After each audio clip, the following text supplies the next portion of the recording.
วันนี้สิมาลองน้ำยาสลายคราบโลเคสิมาลองเบิ้งเลยผมจะตอนนี้เราตอนมอดิซิตอะไร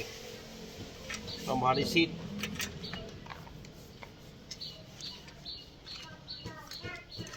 สิมาลองเบิ้งว่าเห็นผลแท้บ่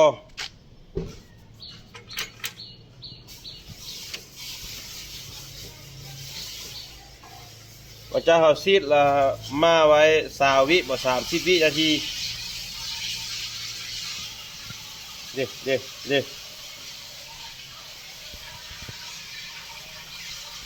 หลังจากซีดแล้วประมาณ30 วินาทีจึงค่อยๆเช็ดออก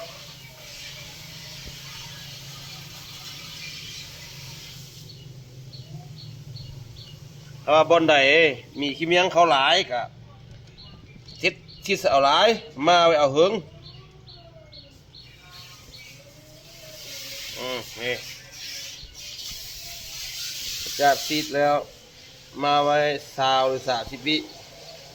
ก็เอาแผ่นหรือว่าเอาแฝงก็ได้เสียดออกจากเขาท่าละ30 วิแล้วเนาะเอาค่อยเสียดออกนี่ได้ผลดีๆพี่น้องเอ้ยนี่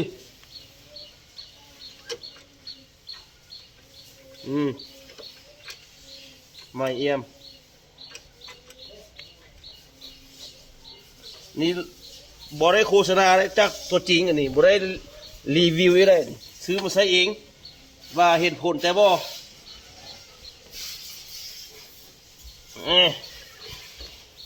นะมึงกัน